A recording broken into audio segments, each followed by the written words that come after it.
No DQ Galaxy. We are live with a recap of Monday Night Raw for October 21st, 2024.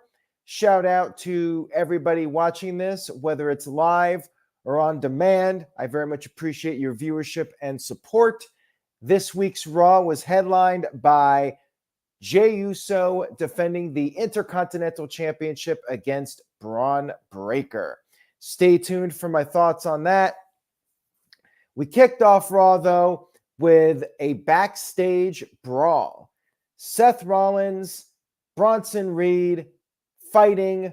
Rollins attacked Reed. Then he stormed to the ring. He called out Reed. Adam Pearce and officials came out there. We had our typical pull-apart brawl. They kept fighting despite the security out there. They were on the outside of the ring, and Reed put Rollins on the announce table, went for the tsunami, but Rollins moved out of the way, and Reed crashed right through the announce table. Crowd was chanting, "Holy shit," and they were finally able to restore some order. It was a nice segment to kick off the show and set up the match. More on that in just a few moments. Backstage, we had Liv Morgan and Raquel interrupting Damage Control. Things got heated between the two teams, and then a match was set up. Damage Control challenged them, and that match was made official for later on Monday Night Raw. Now, some big news coming out of Monday. Samantha Irvin announced on her social media accounts that she is no longer with WWE. She has left WWE. She has been the ring announcer for Monday Night Raw. Lillian Garcia was introduced on Raw. WWE did confirm Samantha's departure. Lillian Garcia, veteran WWE ring announcer. She joined the company in 1999, had a 10-year run, left for a few years, came back for several more years, and then would occasionally make an appearance every now and then. I am disappointed about the departure of Samantha Irvin. I think she's one of the best ring announcers of all time, if not the best. And Lillian Garcia, I like her. I think she's really solid. But Samantha Irvin, to me, was a next level announcer. Why did she leave? That remains to be seen. I'm not really shocked about her departure because when Ricochet left WWE, I think it was inevitable. It was just a matter of when, not if. History repeats itself. When Cody Rhodes left WWE in 2016, Brandy Rhodes also left. And then when Dean Ambrose / John Moxley left in 2019, Renee Young, now Renee Paquette, she left about a year later. I figured Samantha would want to leave and be with her man as much as possible. They're no longer working for the same company. I get it. Now, I have a super chat here. Shout out to Building Nexus, who sent in a $2 super chat. Thank you for that, Building Nexus. Samantha Irvin, AEW is the question. Now, Ricochet flat out went on Twitter /X and said she's not going to AEW. Whether you believe that or not, that's up to you. Remember when Edge said he wasn't returning in 2019? SummerSlam, he showed up. People thought he was coming out of retirement and he just denied it. Then he returned. I would expect AEW to make her an offer. I think she would get a very good offer. Should they sign her? 100%. I was writing about this on Twitter. I think there's a lot of value in Samantha Irvin as an announcer. I would say sign her 100%, unless she's got other things going on in her life, and that very well could be the case. Maybe AEW is not the destination right now. I was thinking she might leave, but the fact that it happened this quickly and it felt so sudden, that's what surprised me. But whatever she does, best of luck to her, and I'm sure she'll do well. She's extremely talented, and I think her going to AEW would be one of several tweaks that they could make to rebuild their brand. But I'm sure we'll be talking about this more on the No DQ review.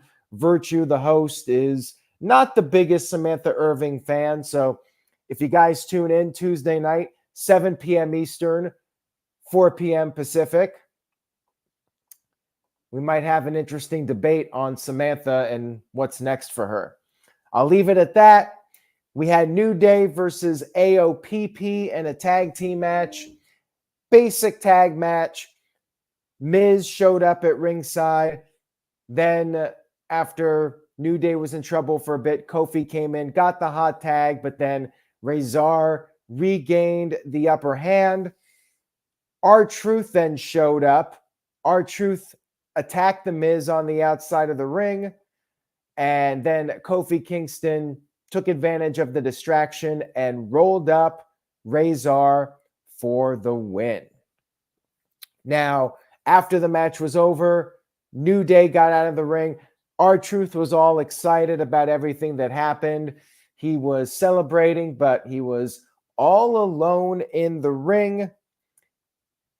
He was attacked by the Final Testament. Now, the plot continues to move along here. Kofi Kingston wanted to help, but Xavier Woods was literally holding him back from running down to the ring and helping out. But fortunately for R-Truth, he did have some help in an unexpected way. The lights went out, and the Wyatt Sicks have returned. The Wyatt Sicks brawled with the Final Testament, got the upper hand. Crowd was once again chanting "Holy shit!" And Dexter Lumis ended up being power bombed by his stablemates onto the AOP. And then Miz was all along in the ring, but then Uncle Howdy attacked him from behind. But Paul Ellering came in, pushed Miz away, and ended up taking the bullet. Paul Ellering was the victim of Uncle Howdy's mandible claw. Pretty good segment here, establishing the new feud for Wyatt Sicks, them versus Final Testament, which is something I was expecting from the moment Wyatt Sicks were established several months ago. Good segment here. And I like Paul Ellering taking the mandible claw instead of the Miz. Miz doesn't need to be getting beat up like that. Save it for another time. I'm all good with Paul Ellering taking that punishment.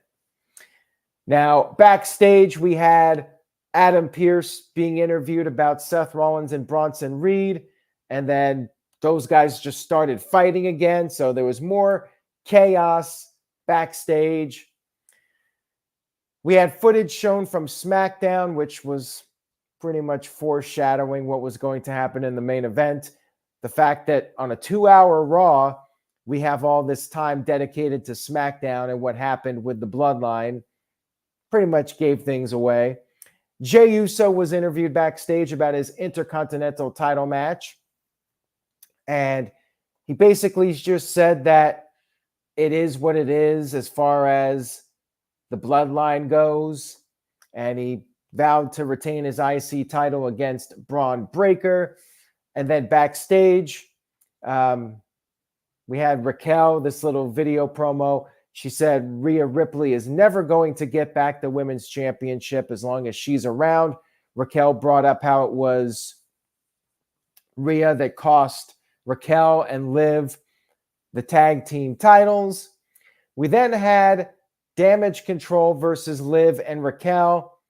We had Jakara Jackson and Lash Legend at ringside, which you know how these things go. Very much foreshadowing how the match is going to play out. When somebody's out there at ringside, 9 times out of 10, they're going to be instrumental in whatever happens. So the match was solid, although Raquel seemed a little bit off, maybe the ring rust after being gone for so long. But then Raquel was taken out of the equation. She went for a spear and ended up going into the ring post. And on the outside of the ring, Liv Morgan was in trouble. But then as Damage Control was on the outside of the ring, Jakara Jackson was out there trash talking, and Io Sky brought her over the barricade, and then Lash attacked Io, causing a disqualification. Then after the match was over, Jakara and Lash left Damage Control laying. Liv Morgan and Raquel then confronted them, but then Rhea Ripley's music hit. Rhea came out there and she was getting the best of them. She went for the Riptide to Liv, but then Dominic made the save, and then Rhea Ripley applied the prison trap submission on Dominic, but then Liv and Raquel pulled Dominic out to safety. Segment was okay, and I kind of agree with Ian's comment in the chat room. Raquel is supposedly this diesel of the group, and yeah, she was being double teamed a lot by Damage Control, but she didn't really look all that intimidating during any of this.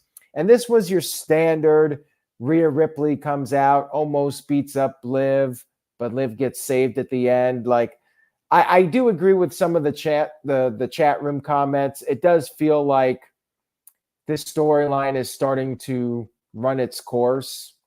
And I don't know how much longer it has, because I feel like Rhea Ripley is going to go through Raquel and then eventually get the title from Liv Morgan. So it may go on for another several months. Now, big shout out to Hamp Connell, longtime viewer, who sent in a very generous $20 super chat. I very much appreciate it, Hamp. Hamp says, 4-week today in history, part 3, 2002.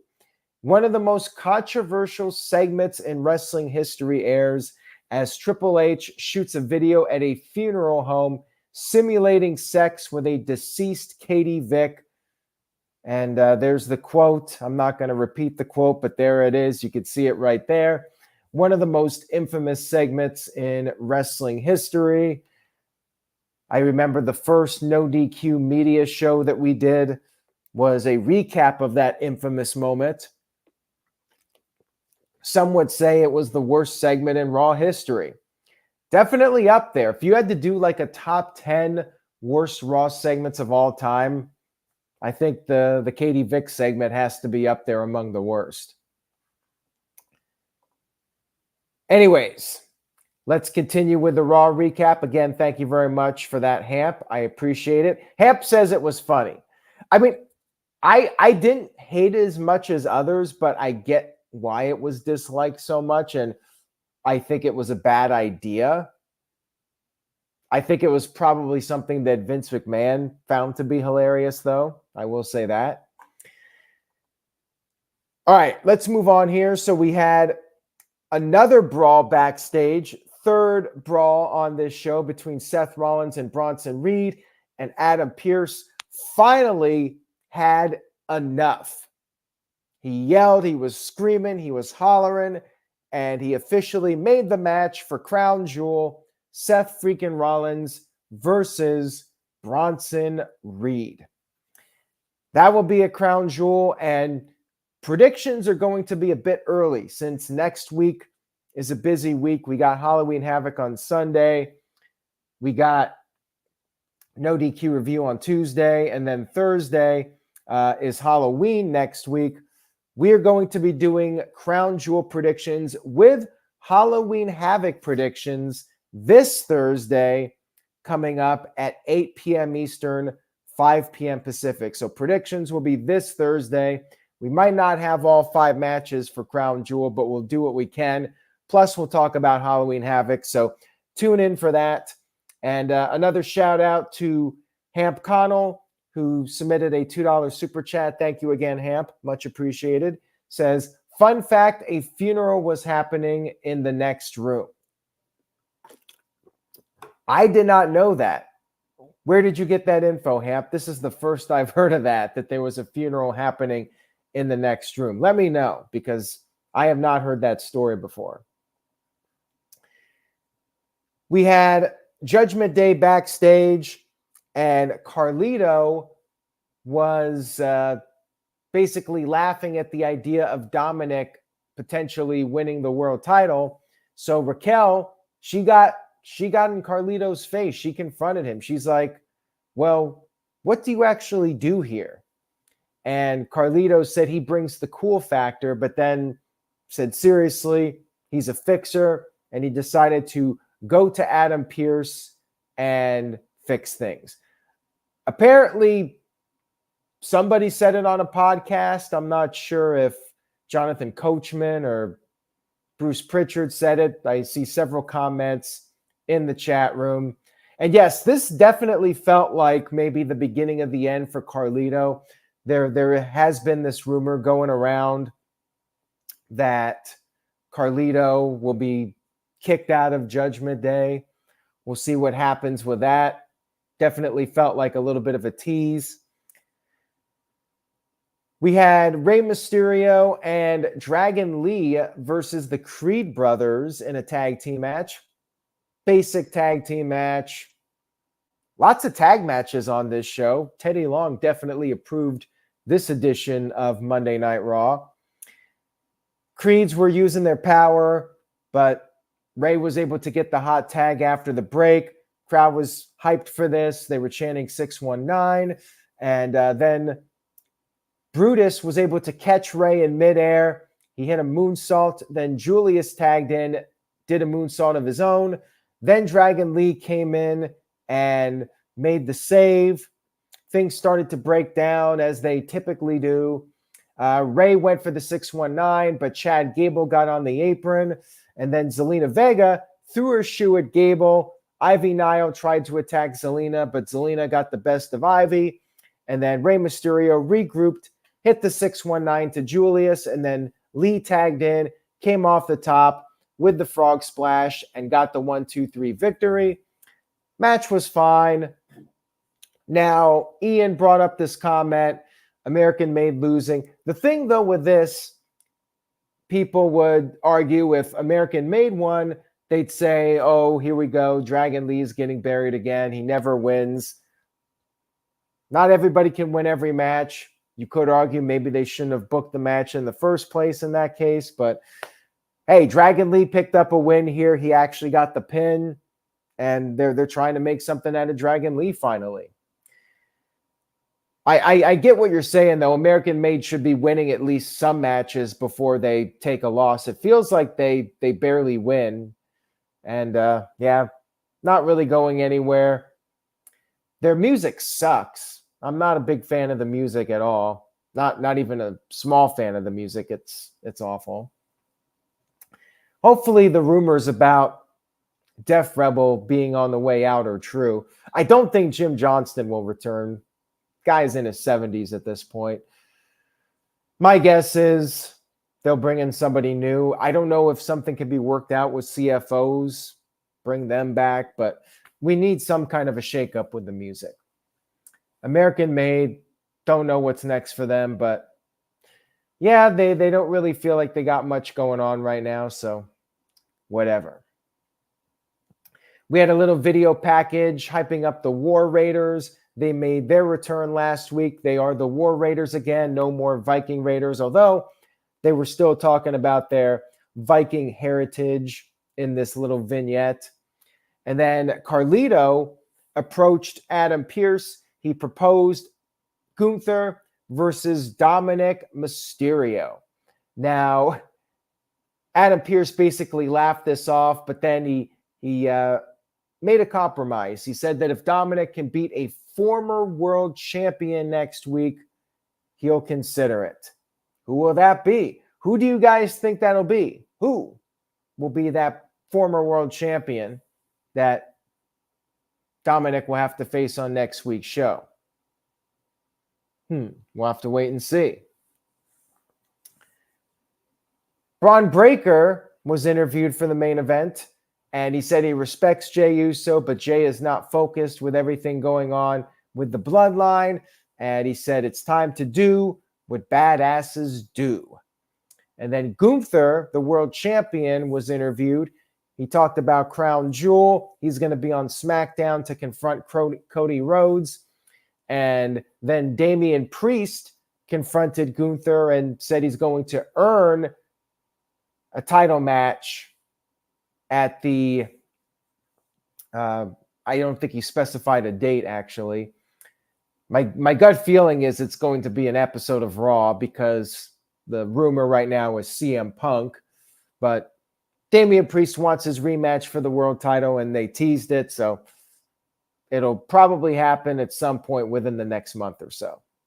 He said once Gunther gets through Cody Rhodes, he's coming for him. We had our main event, and the chat room thinks it's going to be Braun Strowman. Braun Strowman suffered a groin injury, so I'm not sure if he's going to be back next week. Could be Strowman, could be Drew McIntyre, could be CM Punk. We'll see. Anyways, main event time. Jey Uso versus Bron Breakker for the IC title. The crowd was into it. They were exchanging punches, and the crowd was going back and forth with the yeet and the barking. Then Bron Breakker dominated the match for a while. He got cocky a little bit. He was doing the Scott Steiner push-ups. He busted out the Frankensteiner, but Jey kicked out. And then after the commercial break, Jey Uso hit a spear out of nowhere and was perhaps on the verge of winning the match. But then we had the Bloodline show up. First, it was Solo Sikoa and Jacob Fatu. They came out by the barricade. Jey Uso was distracted. He was upset. He wanted to know why they were there. And Solo said that he was just trying to help Jey retain the championship. And Bron Breakker went after Jey. Jey fought him off. Then the Tongas arrived, and Jey was just fed up with this. He super kicked the Tongas, and then Solo jumped the barricade. They had words. Bron Breakker then went for a spear to Jey, but Solo ended up pushing Jey aside, took the bullet for Jey, got speared by Bron Breakker, and then we had a little standoff between Bron Breakker and Jacob Fatu, which the crowd really got into that tease. Then we had Jey Uso coming over the top rope with a dive onto both of them. Jey got Bron back in the ring, went for the Uso splash, but Bron Breakker got his knees up, and then Jey was able to avoid the spear, delivered some super kicks, then hit a spear of his own to Breakker, went for the Uso splash, but Bron Breakker kicked out of the splash. Then the Tongas got on the apron. Adam Pearce and officials ran down, and Jey Uso went for Bron Breakker on the outside of the ring, but then Jacob Fatu attacked Jey, gave him the Samoan drop on the table while Pearce and the referee were distracted with the Tongas. Bron Breakker then finished off Jey, speared him in the ring, got the 1-2-3 victory to regain the Intercontinental title. If it sounded like it was overbooked, it was quite a bit. I mean, it was a lot of shenanigans at the end, but this is more or less what I was expecting to happen here. Once we got the Jey Uso interaction with Solo Sikoa on SmackDown, I figured there was a decent chance something was going to happen on Raw. I feel like they could have simplified this a little bit. This is a little bit of a criticism on Triple H. On SmackDown, I think Jey should have come out there at the end and actually done something to help out Roman Reigns. Not necessarily aligning with Roman Reigns, but coming out there to stop that brutal beatdown of Roman Reigns and Jey Uso. Just so we could get straight to the point on Raw instead of all this overbooking where Solo's out there. He's kind of helping Jey, but not really. And then, one person's getting hit, then somebody else is getting hit. It was a little bit of a mess. I think if they had brought out Jey at the very end of SmackDown, then Solo could just come right out there and interfere and cost Jey the title, keep it simple and not complicate things too much. So I think they overdid it a little bit with the end. We did get to the point, though. Bloodline has cost Jey the title. Now the focus can be Jimmy and Jey reuniting, and how do we get to that point?